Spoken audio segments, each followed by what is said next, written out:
Okay, so just for that thing in the middle, I gotta laugh because Jason was calling me today, and he was playing the Monster stack, and he asked me about a hand when he was playing, and I was on the phone with him for 1 hour, and Kevin knew that I was on the phone. I told him I was on the phone with him for 1 hour discussing the hand that he was playing, and I said to Kevin, "I tell you later when I meet you."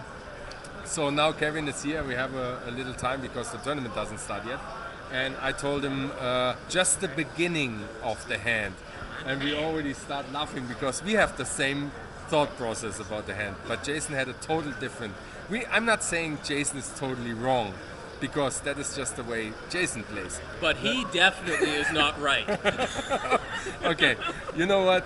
I'm going to tell him the rest of the story, because we are just pre-flop. We are still pre-flop. It's not. We haven't seen a flop yet, and we already know that we would play the hand totally different.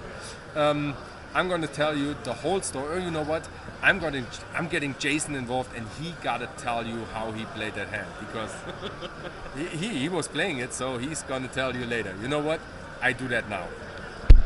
Whoop! So it's me, and on the other side here is the feather right there.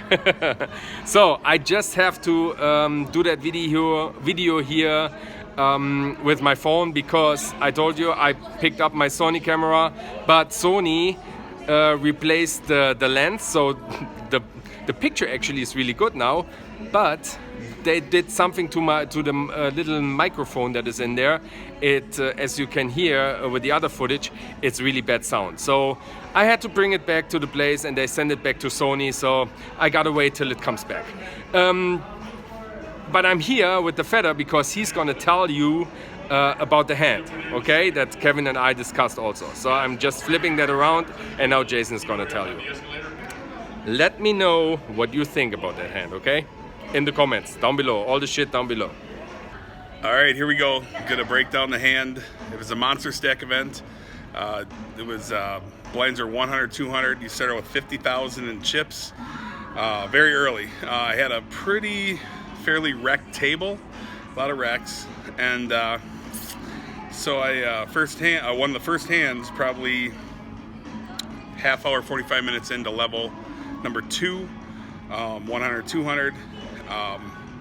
Guy raises to 600, and I'm on the button, and he was right next to me in the cutoff. Makes it 600 and a 1-2. There was 2 limpers, and I raised to 1400. From there, small blind folds. Big blind raises to 3500, and everyone folds around back to the cutoff, and he re-raises to 10,000. It's a very big bet, kind of weird bet sizing, and by the way, I had pocket kings, so I have pocket kings on the button after he makes it 10,000. So I'm sitting there, it's early, where Kevin and I kind of disagreed. Kevin thinks I should have shipped it there or folded, but he was thinking he would have leaned towards never folding, he would have shipped it all in. The tournament just began. We're very deep, tons of big blinds. And I said that I'm not doing away with it. I'm coming in the picture. Oh, here we go. Because it's not only that I said I want to ship it all in, no.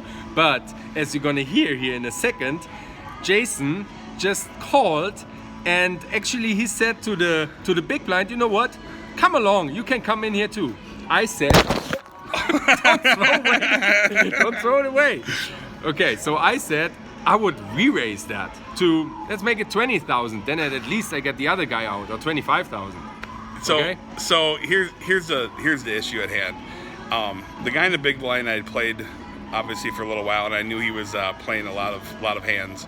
The guy to my right was a total recreational player, and I feel like raising wasn't a call, because what am I going to raise? I'm going to min raise? No. But if I raise over min raise, now all of a sudden I'm committing myself to almost just play the hand out. If one of them shoves, I almost have to call. I mean, because if I make it like, say, 30K or 25K or whatever, I can't. That's what I said. So I can't do that, because doing that is just going to result into me having to do just that and punt off my stack in the event one of them has pocket aces. So I take the lower variance way, being that it's very early and I can fold the hand after the flop if necessary. By the way, I just have to jump in back again. So I said, if you really think that one of the guys have pocket aces, then fucking fold your pocket kings. You're only in for 1,500. So fold your kings or raise it. The worst thing, that is my thinking. You might be totally different, and I know he is totally different in the thinking. Maybe he's right, but I wouldn't do that. I would raise, or I would, if I really think that one of these guys have aces, I'm gonna fold. That's it. I'm raising or I'm folding. I'm never calling 10,000 and tell the other guy who makes it 3,500 to actually re-raise or just call. Just get in. Okay? So that's my go ahead. So I get what Kevin's saying, but the problem is that it's a very deep stack tournament. The monster stack hits a ton of blinds. It's very early, and he's right. I actually contemplated. I was kind of a little bit sick in my stomach thinking, does this guy really have aces? And he played it from, and we're playing for a $10,000 chip pre-flop raise when the blinds are 100, 200. And I almost folded just on that premise, just because it's so early in the tournament that, but I thought it'd be a little bit too nitty to fold kings there, but I thought it'd be a little bit overzealous and on the higher side of variance to automatically not give credit for possibly having aces and shipping it in and then just being like, oh, I'm out of the tournament, aces versus kings.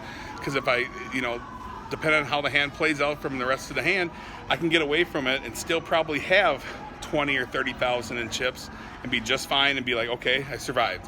But if I punt it all in right there, then it might be over. Okay, tell them what you did. So here's what happened. So anyway, I flat call the 10,000 in chips. The big blind who made it 3,500 tanks.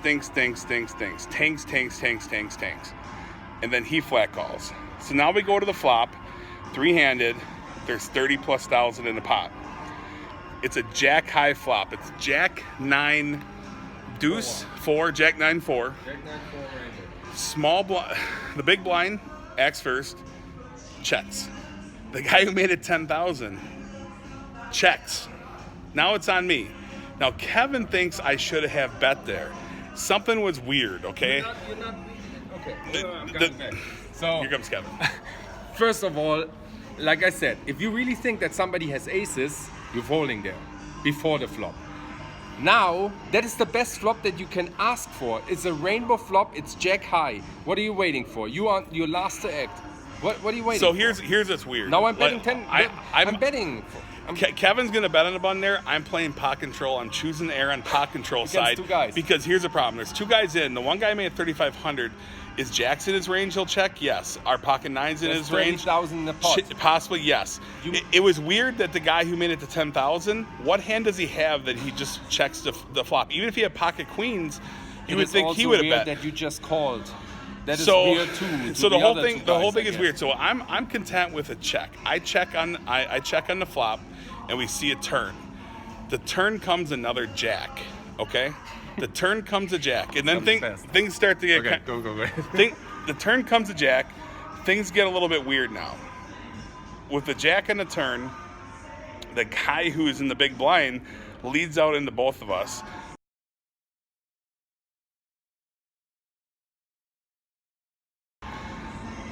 So obviously a jack's not an ideal card if you had top pair, and then now he has trips, but it's just weird. So the guy next to me in the cutoff chooses to think and flat call. So him flat calling still could be a range of hands, queens, aces. It's weird to me. Also kings. And he could have kings, which I'm going to eliminate probably because I have kings, but it's possible. So I'm just like, okay, this is just kind of weird to me. The whole hand is really weird, but I think, okay, now all of a sudden there's 50,000 into a pot. I got to call 10. So I'm like, okay, I'm going to call 10 because I just don't feel like someone had a jack, but I'm not confident in my hand by any means. So I probably, I'm in a weird spot. So I call a 10,000. I got 30,000 behind me yet. And the river is a brick.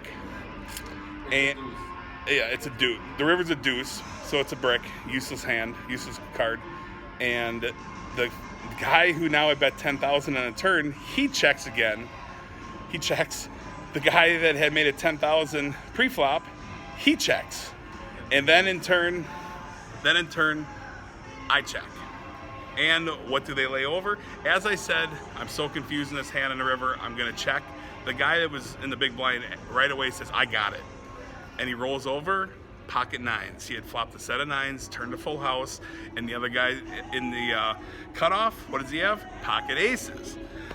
So I lost 20,000. I feel like I lost a minimum. I think the only thing I would have changed is, I guess I could have just folded pre-flop. I felt like that would have been a little bit nitty, but I chose to go with the route to, call. And in the end, I have 30,000 behind yet. Plenty of big blinds. Comment how you think I should have played it, but I feel like folding pre-flop was too nitty, but also raising there was too overzealous, only getting called by someone that has me beat, and then all of a sudden I'm just out the first hand. Okay, just to let you know, I'm going broke on that hand. Hey, the time is not right. It only says 1 minute 52 seconds. No, it's 2 minutes and 24 Yeah, seconds. but it was a lot longer than that. But I don't know. I'm going to check that later. All right, stop it. Okay, so just to let you know, I'm gonna go broke on that hand, and Kevin also goes broke on that hand because we're gonna play that hand similar. Doesn't matter. So everybody has a different opinion. So the biggest thing is it's a big. Kevin doesn't play a lot of these long structured tournaments. The bottom line is I do. I play a lot of them, and you can't. I can easily avoid going broke there. It's just began variance. I pot control. I have no problem if I win or lose taking down whatever the pot would offer me. I had no reason to have to punt in my whole stack and just be like, oh, I had aces versus kings. We got that. Yes, that is your way. I stand by my decision. Okay, he stands by the decision. I stand by that I go broke on that hand. It doesn't matter, even if I just do that weird thing with just calling the 10,000. And I'm going broke on the flop. Hang on. Stay tuned for a great story of a hand recently in the Colossus that was very key. Yeah, but we don't have that much time, so we're gonna stop that here, and we're going back to the Golden Nugget with the tournament from the Duke of Fremont. Okay. Thanks for watching. We're going back now. Say bye, Jason. Bye bye.